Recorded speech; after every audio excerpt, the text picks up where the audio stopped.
The time has come. I'm late to every trend ever.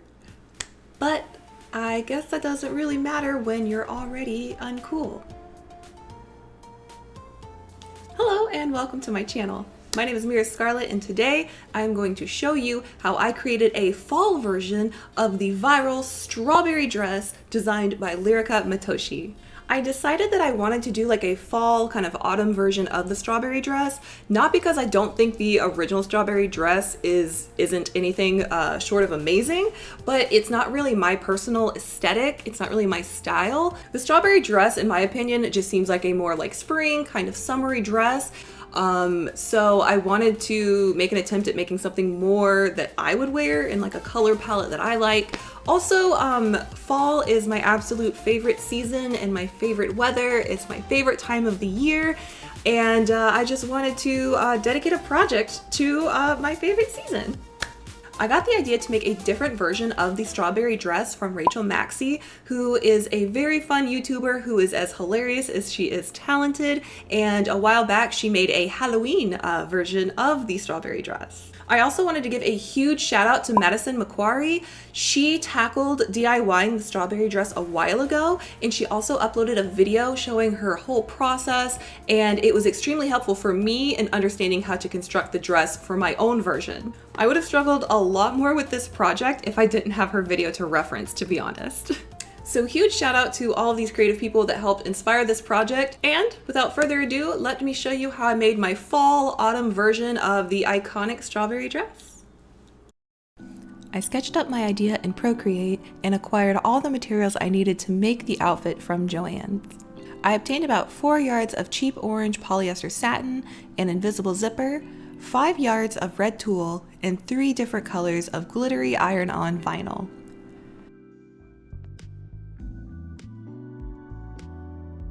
I used the simple McCall's dress pattern because I didn't feel like taking the time to draft my own and make a mock-up since I was in a bit of a rush to get this done. I cut all the pieces out as directed, but I do plan to alter the sleeves and the necklines of the front and the back bodice pieces. I cut out all of the pieces using the orange fabric, which will act as the base of the dress, since I didn't have enough tulle or patience to make the entire thing from layers upon layers of tulle. I used the front bodice piece that had the V neckline as a template for how much to plunge the neckline for the back.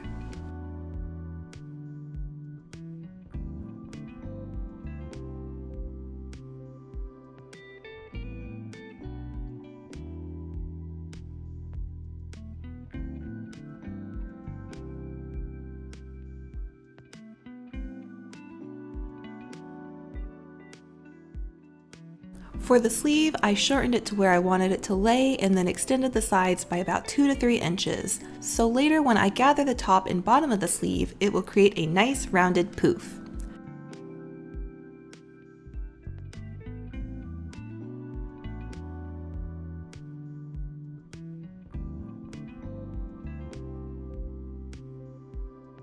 I also plan to add pockets to this. Now that all my main pieces were cut out, I quickly pinned the bodice together to see how the fit was. It wasn't great, considering the pattern I'm using is for knits and I'm using a non-stretch satin fabric. Yeah, but I decided to just cut the neckline plunge down a bit more in the front and leave the rest as is. I pinned it up and basted the bodice together. This looked more like what I was aiming for, but I was still a little bit worried about the fit. Oh well, moving on. I grabbed my red tulle and cut my bodice pieces out of it. The tulle is going to act as an overlay for the dress and help cut down the intensity of that orange satin, especially with the addition of the darker red tulle that I ended up grabbing later, so that I could achieve the fall color that I was going for. I repeated the same thing for the sleeves. Once I cut out all the bodice and sleeve pieces from both shades of red tulle, I tested and played around with how I wanted them layered, and settled with the dark red tulle sandwiched between the satin and the brighter red tulle on top.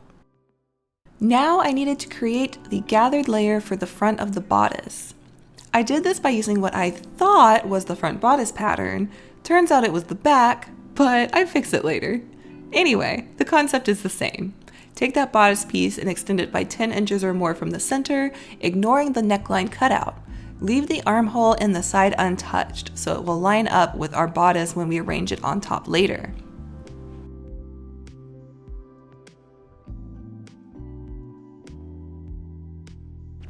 See, right here is where I made the realization that I was using the back bodice pattern and not the front like I was supposed to.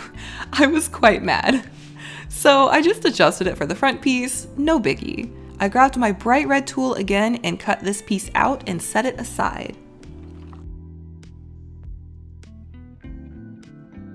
Since I'm working with multiple slippery layers, I pinned them together for now and plan to baste them later. Next, I went ahead and cut out the tulle skirt overlay, which is just two 54 by 30 inch rectangles cut from each color of red tulle in order to create two skirt layers that will go on top of the circle skirt later. I set it aside for now because before moving on, I needed to add the glitter leaves to my top tulle layers. I created a leaf cut file using Brother Canvas workspace on my computer and then transferred it over to my ScanNCut machine. I cut the glitter vinyl down to a 12 by 12 inch square to fit onto the sticky mat, put it in the machine, and let the ScanNCut do all the work.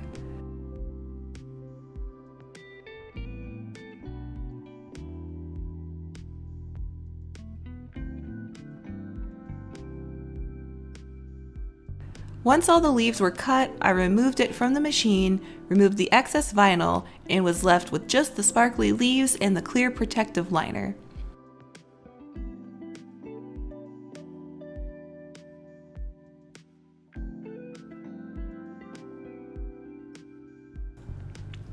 I continued doing these same steps with my other colors of glittery heat transfer vinyl until I had what I assumed was enough for the project.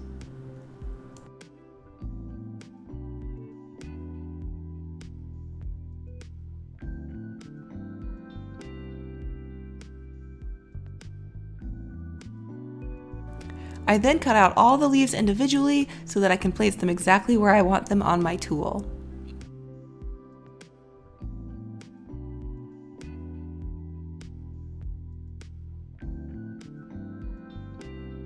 Protect your ironing board with a piece of parchment paper while ironing on the vinyl transfers. I made the mistake of using a scrap piece of fabric first, and that was not fun to deal with at all.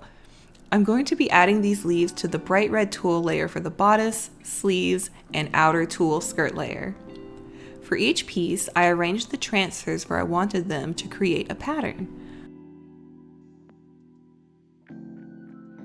Then I pressed each one individually for 20 seconds with my iron on the wool setting and the steam turned off. I'm honestly really surprised it didn't burn my tool, but I'm really happy about that too. Once everything has cooled off, you should now be able to remove the clear protective lining.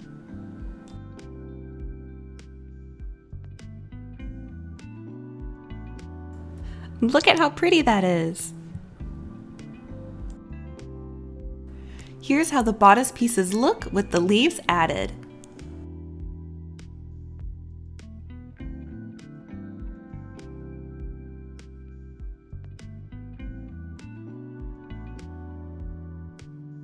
Now that all of these pieces have the leaf overlay, I can baste all three layers together around the edges to keep everything from slipping around.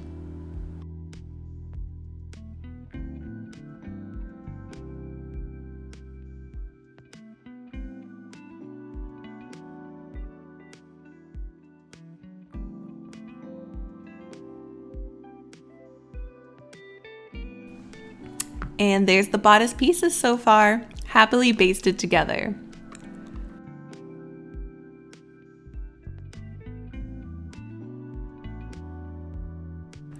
I ended up wanting a lining for the bodice with sewn in booby cups since I was going to attempt to wear the dress braless, which seems to be the norm when folks adorn the strawberry dress.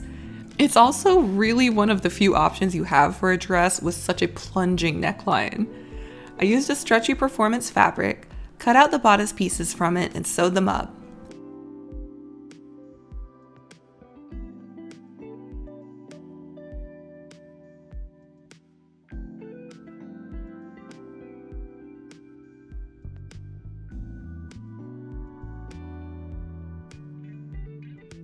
I then tried it on and put the foam cup inserts where I needed them, pinned it into place, and took it to my machine where I sewed around them with a zigzag stitch.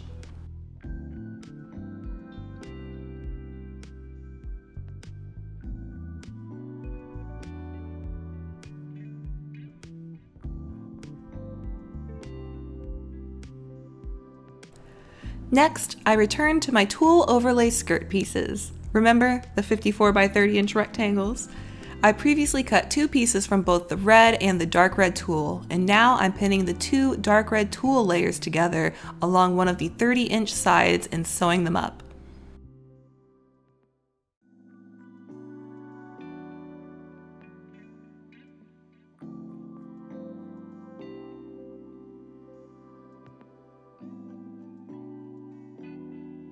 To finish this dark red layer, I did 2 rows of gathering stitches along the top and gathered the skirt by hand until the waist matched my measurements.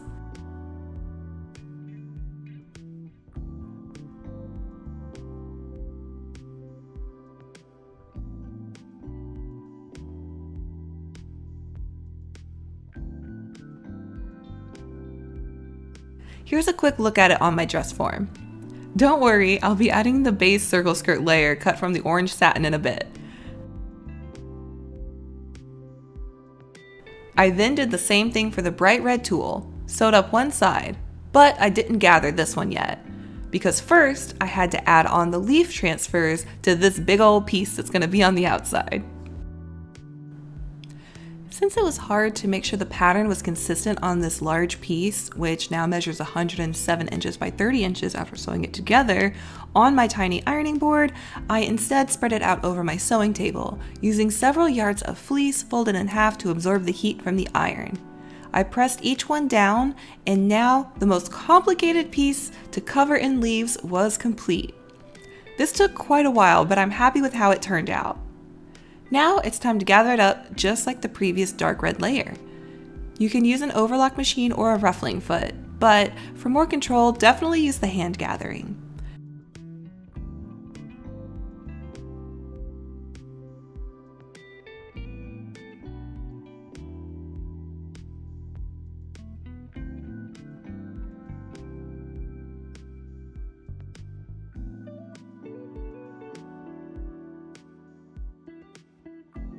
Here's the skirt so far with the 2 tulle layers. Now let's make it not see-through anymore. I grabbed the circle skirt I cut out earlier from the pattern and serged up the edges. Then pinned the sides and sewed the 2 pieces together.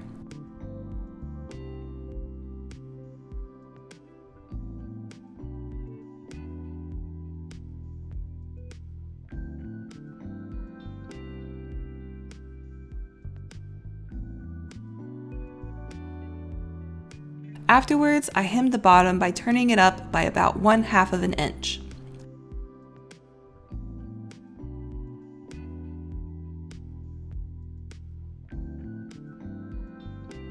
Then I sewed up the sides of both the tulle skirt layers.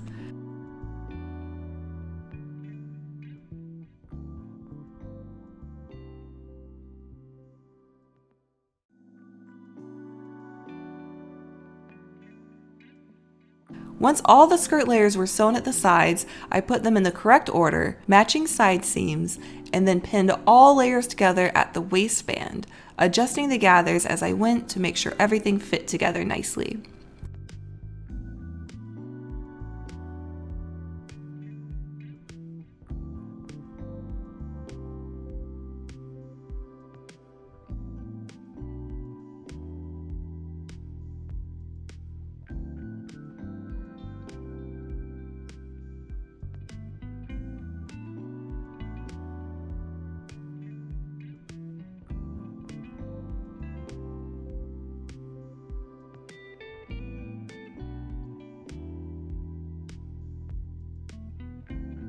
I sewed along the waist to secure all the layers.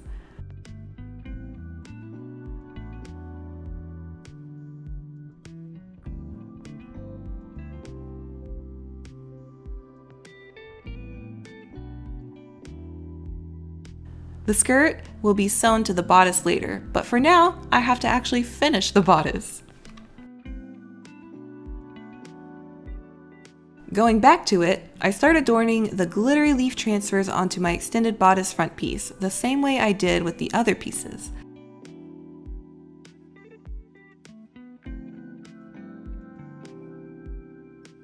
Then I did a gathering stitch at the top and the bottom.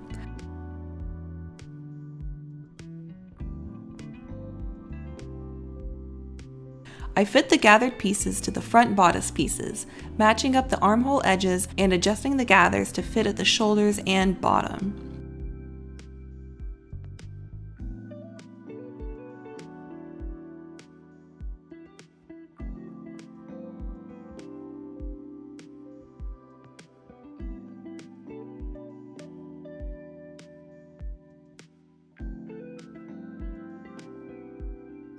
Once satisfied, I pinned all the way around and got ready to baste this new layer into place.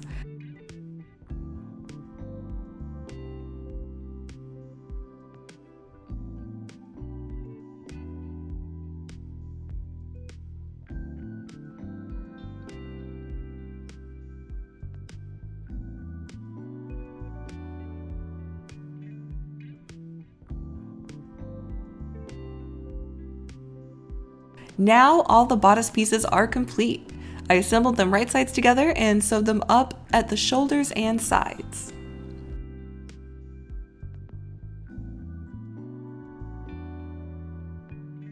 Now let us return to the sleeves. I added the glitter leaves the same way I did previously for the bodice and skirt pieces, then layered them up on top of the dark tulle in orange satin, and finally basted around just like we have done many times already.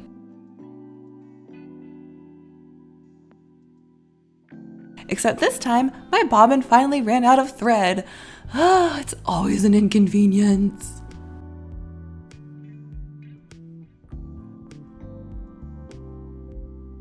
I pressed down the edges of the sleeves by about 1/2 of an inch and took it to my machine to hem. But it was then that I also realized that I can't move on with the sleeves until I make my ruffles, which are also needed on the neckline of the bodice.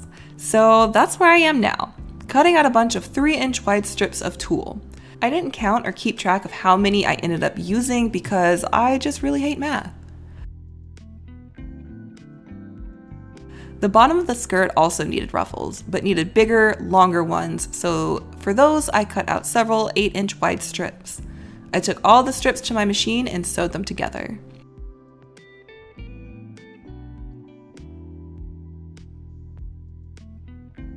For the 3-inch wide strips, I folded them in half and ironed them down, then took it to my machine where I sewed yet another gathering stitch along the unfolded edge. I wish I had used a ruffle foot for this part honestly, but I'm also happy with how the controlled hand gathers turned out.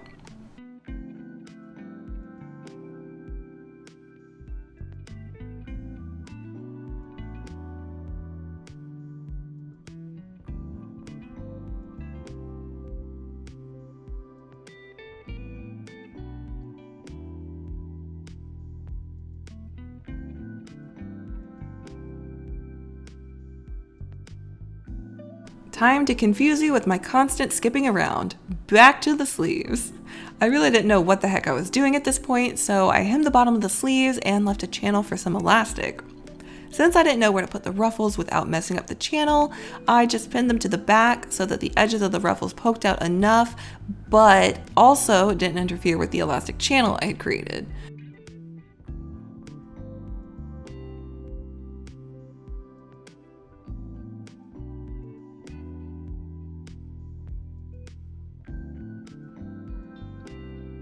I then sewed along the same stitch line where I had hemmed it.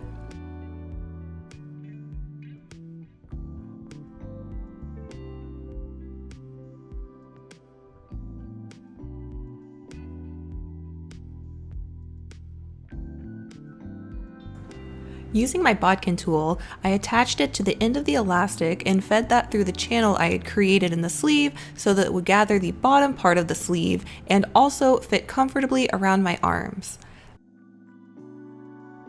Then I remembered to add the gathering stitches at the top of the sleeve and gathered that until it was the same measurement as my armhole.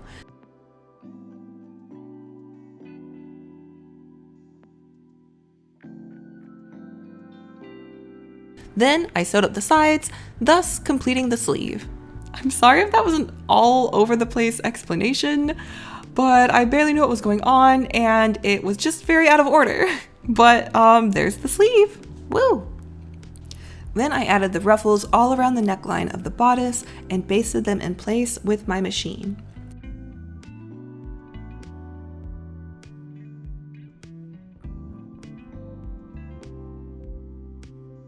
Now I can add the bodice lining that we worked on earlier. With right sides together, I sewed the lining onto the front and back of the bodice, sewing along the neckline where we just added the ruffles.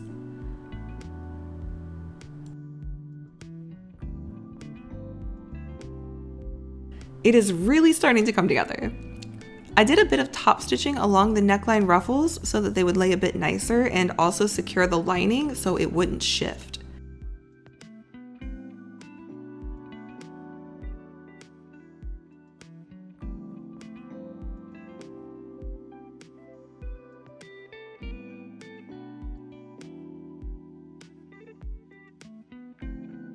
Back to more gathering. This time for the 8-inch wide ruffles. Luckily, this was the last bout of gathering needed. Thank goodness.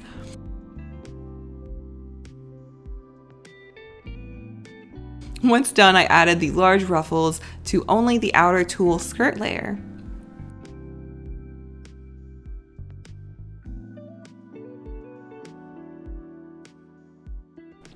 Now, I can finally sew the bodice to the skirt.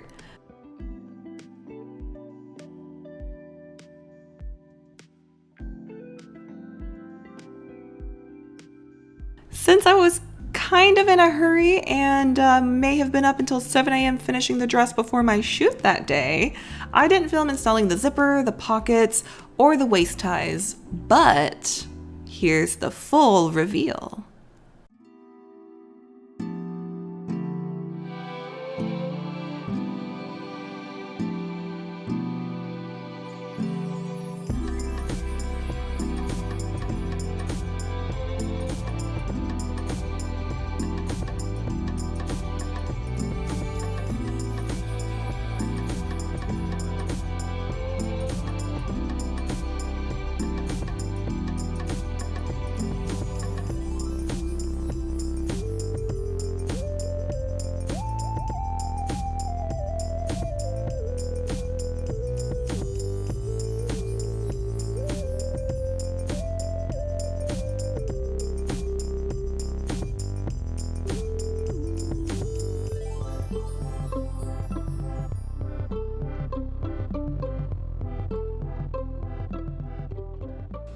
Thank you guys so much for watching. I really hope that you enjoyed the reveal, but more than that, I hope that you enjoyed the construction process of this dress and that this video was helpful, informative, and maybe inspired you to make a sewing project or a dress or just something creative and fun. I'm very happy with how the dress turned out, even though there are a lot of changes I would like to make, like the skirt length, the sleeve length, and also the fact that I had the neckline so plunging that I had to wear a tank top for modesty. Despite all that, I'm still very happy with how everything came out, and I'm honestly proud of getting this project done in about a week. I really hope that you guys enjoyed the process, and again, I just wanted to give a shout out to the designer of the strawberry dress, which is Lyrica Matoshi. Another shout out to YouTubers Madison Macquarie and to Rachel Maxey. And thank you guys so much for tuning into my video. If you're interested in more sewing or cosplay related type content, definitely subscribe so you'll be alerted of future videos. And if you enjoy videos like this, let me know. Leave a comment. Leave a like, anything to let me know that you guys are enjoying these. Even so, I do plan to make some more videos like this. I have a lot of ideas and plans in mind. I just need to get a little bit faster at editing. But thank you guys so much for being here. I truly appreciate the support, and I will see you guys in the next video. Bye!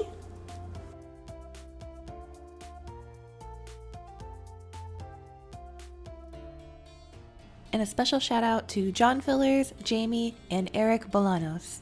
Thank you so much for supporting the creative work that I do.